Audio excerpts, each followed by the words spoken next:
নমস্কার, কেমন আছো সবাই? আমার চ্যানেলের নতুন আরও একটি ভিডিওতে তোমাদের সবাইকে স্বাগত জানাই।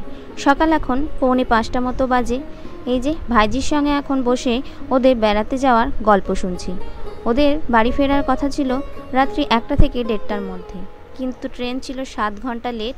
তো তার ফলে ওরা বাড়ি ঢুকেছে 4:30টার সময়। তো পুচকি তো বাড়ি এসে আর ওপরে যাওয়ার নাম নেই। ওকে বললাম একটু ঘুমো, রেস্ট নে। তো এই যে বুনুকে দেখে ও বললো বুনু কই, তো বুনুর কাছে দেখা করতে এসে বুনুও উঠে গেল। এখন বুনুর সঙ্গে বসে গল্প শুরু করে দিয়েছে। আসলে ও তো ঘুমিয়ে এসছে, তাই জন্য ওর সেই যে ক্লান্তি ভাব সেটা আর নেই। তো সেই জন্য ও বসে গল্প করছে, আর আমিও এখন বসে বসে গল্প শুনছি। চলো তোমাদেরকেও শোনাই ওর বেড়াতে যাওয়ার গল্প। তারপর আসার সময় আবার এই ট্রেন, কচ্ছপ ট্রেন। আমরা এই বিকালে উঠেছি। কেমন লাগলো বল? এটা নিয়ে কবার যাওয়া হলো তোর দার্জিলিং? এটা তো অন্যদিকে গিয়েছিলি, কার্শিয়াং। 3বার? সর্বনাশ, তাহলে তো সবার বাড়ি চেনা হয়ে গেল।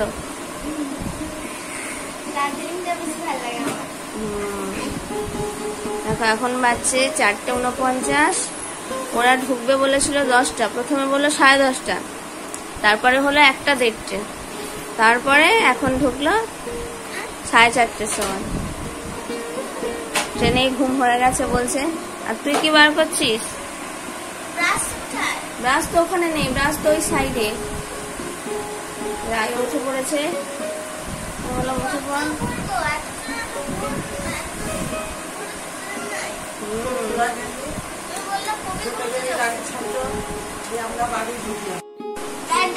কি হচ্ছে দিদি বুনুর? কি হচ্ছে? এই যে এখন খাবার খাচ্ছে, চা খাওয়া হলো, এবার মুড়ি খাচ্ছে। লেগে যাবে।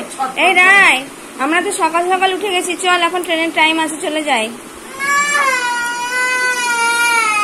যাবো যখন একটু তাড়াতাড়ি চলে যাই, অত বেলা ট্রেনে গেলাম। এই তো চশমা আসতে, তো চশমা আসতে, চশমা পায়ের নিচে আছে। চল চলে যাই। তাহলে কখন যাবি? 8টার সময় যাবি? 9টার সময় তো গিয়ে আর ট্রেন পাবো না তাহলে। হ্যাঁ কবিগুরু, কিন্তু একটু তাড়াতাড়ি তো যেতে হবে স্টেশনে। রামপুরহাট থেকে কবিগুরুতে কিসে আসবে? এখন কবিগুরুতে দিকে যাবে। বেশ ঠিক আছে। তো এখন বাজছে 5:49। তো আমরা উঠে গেছি আমাদের টাইম মতো। এখন ট্রেন আছে, কিন্তু এখন যাবে না। যে প্রথমেই বলেছি কবিগুরুতে যাব, তাই কবিগুরুতেই যাব। আজকে যাওয়াটা আর্জেন্সি, না হলে আজকে তো যেতাম না। এই যে শুরু করেছে। চলো, বুনু এখন খাচ্ছে, আর রায় এদিকে ক্যাঁ ক্যাঁ করছে, আয় আয় এদিকে আয়। আমি এদিকে মানে ফ্রেশ ট্রেশ হয়ে নিয়েছি, গায়ে একটু জলও ঢেলেছি, কিন্তু মানে কাপড় চাপড় কাচিনি কিছু। বাড়ি গিয়ে একদম কাপড় কাটবো, কারণ আবার শুকনো ঝামেলা আছে। আবার স্নান করে নিলাম, এখন আমার ফ্রেশ লাগছে, মানে গায়ে জলটা ঢেলে। প্রচন্ড গরম। ওই পরের ট্রেনটাতেই যাবো, একটু খেলা করুক দুই বোনে, তারপরে পরের ট্রেনে যাবো।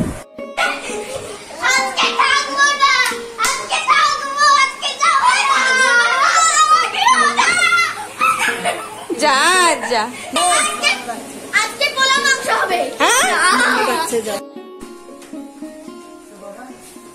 8:10-15 বাজে। তো এতক্ষণ বসে থেকে থেকে যে রেডি হব বলে দেখছিলাম ওয়েদার, যে একটু বৃষ্টিটা থামলে অন্তত রেডি হয়ে বেরিয়ে যাব। তো প্রচন্ড মেঘ ডাকছে, বৃষ্টিও পড়ছে, বৃষ্টি থামার নাম নেই। তো যাই হোক, আর ওয়েট করলাম না, আজকে আর যাচ্ছি না, মানে যাওয়াটা ক্যান্সেল হলো আপাতত। দেখি বিকেলের দিকে, না হলে কালকে সকাল সকাল বেরিয়ে যাবো। আর এই পরের ট্রেনটার অপেক্ষা করবো না। তো আমি স্নানটা করে নিই, দিয়ে ওপরে যাবো। ওরা সব এসে একটু রেস্ট নিচ্ছিল, কারণ সারারাত্রি জায়গা তো। কিন্তু ভাইজিটা ঘুমোয়নি এক ফোঁটা, বুনুর সঙ্গে খেলা করছিল। তো আমার যখন আর যাওয়াই হচ্ছে না, আমি স্নানটা সেরে নিই, তারপরে ওপরে যাব।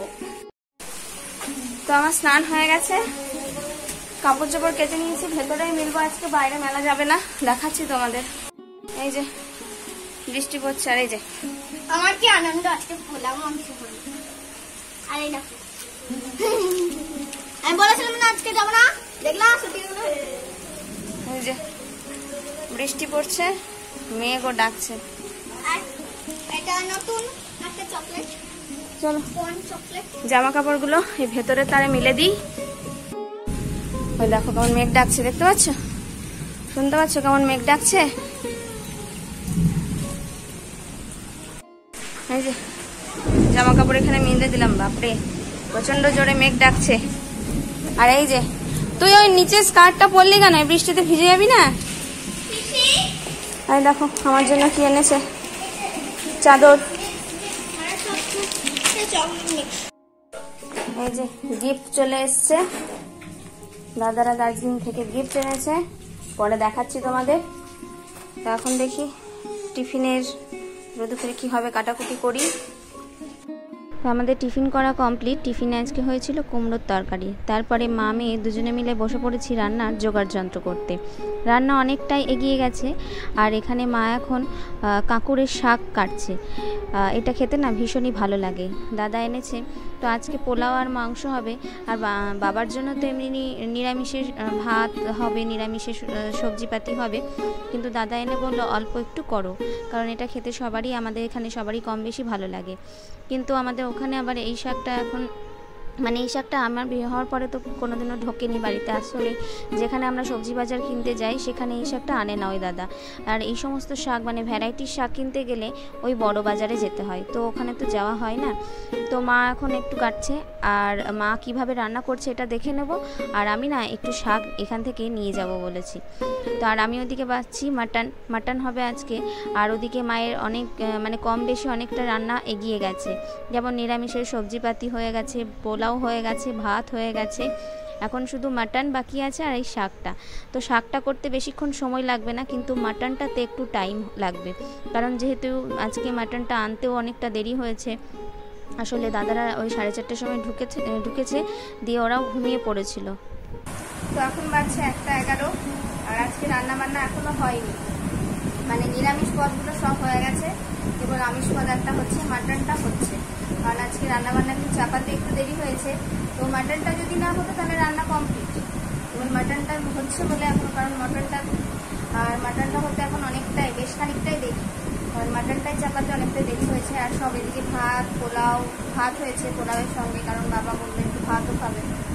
তো এই সবগুলো হতে হতে তারপরে দাদা আবার শেষে শাক আনলো, ওটাও আবার অল্প একটু হলো, তো সবটা হয়নি। তো মাটনটা এখন কষানো চলছে। আর মাটন তো একটু দেরিই হবে, কারণ এখন ভালো মতো কষাতে হবে, তারপরে কষানোর পর ওটাকে ভালো মতো প্রেসার কুকারে সিদ্ধ করতে হবে, তারপরে গিয়ে ওটা তৈরি হবে। তো আজকে খেতে খেতে একটু লেটই হয়ে যাবে।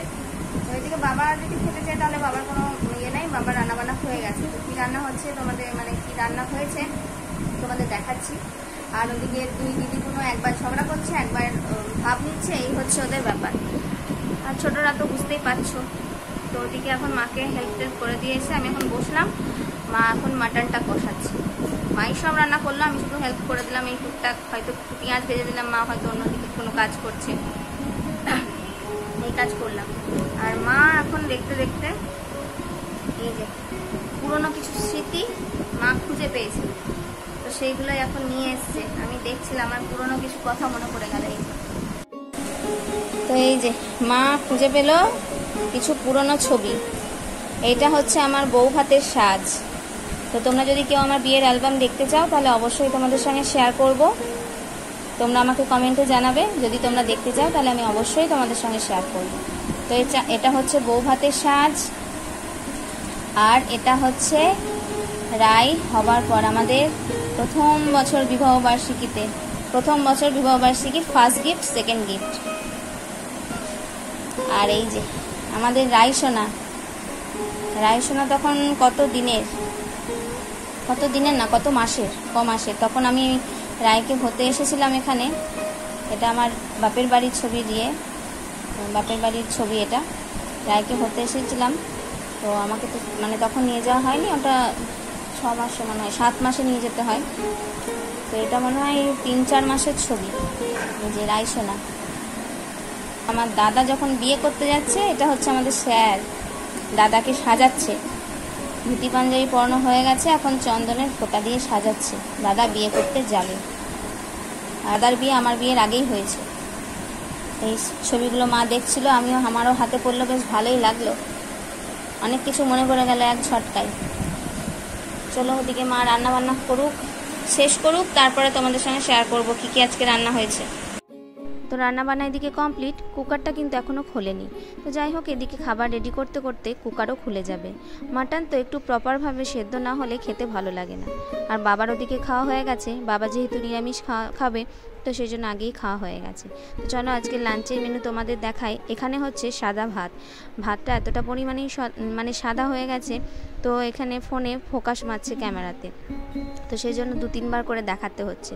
আর এখানে এই যে পোলাও, ভাত পোলাও দুটোই মিশিয়ে খাওয়া হবে, যেহেতু এখানে রয়েছে কাঁকুরের শাক। তো কাঁকুরের শাকটা হয়েছে ঝিঙে, পটল, আলু এই সমস্ত দিয়ে, তো এটা খেতে ভীষণই টেস্টি লাগে। আর এখানে রয়েছে সয়াবিন আলুর তরকারি, এগুলো হচ্ছে নিরামিষ পদ, এগুলো আমরা এখন নেব না, এগুলো বাবা খাবে। আর এখানে হচ্ছে চাটনি। আর এই যে এখানে মাটন, ওই যে কুকারটা এখনও খোলেনি বললাম না, এখানে অর্ধেকটা, কারণ সবটা কুকারে ধরেনি, হাফ হাফ করে দেওয়া হয়েছে সেই জন্য। আর এখানে সবাই লাইন ধরে খেতে বসে পড়েছে। বাচ্চা বাটি কেমন? এই যা, যেটা ভালো লাগছে সেটা প্রথমে বল, পোলাওটাকে বল যে ভালো লাগছে না খেয়ে। এখন বেজে গেছে 4:30, স্টেশনে এসে আমরা হাজির। ট্রেনের টাইম হচ্ছে 4:40, কিন্তু দেখাচ্ছে এখন অনেকটাই লেট। সকালের ভরসা আর করলাম না, কারণ কালকেও যদি আজকের মতো ঝড় বৃষ্টি শুরু হয়ে যায় তাহলে যাওয়াটাই ক্যান্সেল হয়ে যাবে। আর আজকে দেখি যতই বেলা বাড়ছে ততই রোদ উঠছে, আর এখন দেখো বেশ ভালো পরিমাণে রোদ আর সেরকমই গরম। তো সেই জন্য সিদ্ধান্ত নিলাম যে না, বিকেলে ট্রেনেই যাব। যেই ভাবা সেই কাজ, ওই যে ট্রেনও চলে এসছে, আমরা উঠেও পড়েছি। মা এসেছিল ট্রেনে চাপাতে, আর ওখানে বাড়িতে ফোন করে দেবো, কেউ না কেউ চলে আসবে। আর এখন বড়দিনের বেলা, তো সূর্যের আলো থাকার সঙ্গে সঙ্গেই বাড়িও পৌঁছে যাব। শীতকাল হলে একটু অসুবিধা হতো, তখন আর যেতাম না, যেহেতু আমি আর রায় দুজনে আছি। আবার রায়ের বাবা থাকলে কোনো অসুবিধা হতো না বিকেলে ট্রেনে যেতে। তো যাই হোক, ট্রেন তো ছেড়ে দিয়েছে, লেটে এসছে অনেকটা, কিন্তু এই ট্রেনটার একটাই সুবিধে, লেটে এলেও মানে যখন ট্রেনটা ছেড়ে দেয় তখন বেশ টাইমের মধ্যেই পৌঁছে দেয়। আর এই ট্রেনটাতে কিন্তু বেশ ভালো ভিড় হয়, কিন্তু আজকে দেখছি ভিড় সেরকম নাই, বেশ ভালোভাবেই বসতে পেয়েছি আমরা। তো এই যাওয়ার সময়টা একটু দুঃখের, মানে চোখের কোণে কোথাও একটু জল চলে আসে যতবারই বাড়ি থেকে যাই। এটাই হচ্ছে মেয়েদের জীবন। তো মা বাবার সামনে সেটা আর প্রকাশ করি না, কারণ আমি যত দুঃখ প্রকাশ করব ওরা তার থেকে বেশি দুঃখ পাবে। তো সেই জন্য নীরব থেকেই চলে আসি আর কি, হাসি মুখে। তো যাই হোক, এখন দেখো সবুজ দু চোখে দেখতে দেখতে বাড়ি যাচ্ছি। রায় জানলার ধারে বসেছে, তো ঠিক আছে ও বসুক, আমি একটু ভিডিও করলাম, ক্যামেরায় তুলে ধরলাম যে এই দৃশ্যগুলো এত সুন্দর লাগছে। আর ছোটোবেলা যখন যেতাম জানলার ধারে ছাড়া তো বসতাম না, মনে হতো এই গাছপালা, মাঠ, পশু পাখি সবই যেন আমাদের সঙ্গে যাচ্ছে। তো যাই হোক, নেমে গেছি ট্রেন থেকে, এখন বাড়ি যাচ্ছি। বিকি এসেছিল আমাদেরকে নিতে। আর ট্রেনে আমার একটা ছোট্ট করে বিপদ ঘটে গেছে, পাটা না মচকে গেছে আর ভীষণই ব্যথা। ট্রেনে বসেই ভাবছিলাম যে কি করে নামবো।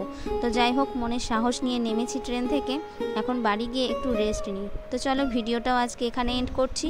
ভিডিও ভালো লাগলে অবশ্যই একটা লাইক, কমেন্ট, শেয়ার করতে ভুলো না। তোমরা যারা আমার চ্যানেলে নতুন তারা প্লিজ চ্যানেলটিকে সাবস্ক্রাইব করে পাশে থেকো, আর যারা সাবস্ক্রাইব করেছো তাদেরকে অনেক ধন্যবাদ। তোমাদের সঙ্গে দেখা হবে নতুন আরও একটি ভিডিওতে। ততক্ষণ তোমরা সবাই ভালো থেকো, সুস্থ থেকো, সাবধানে থেকো।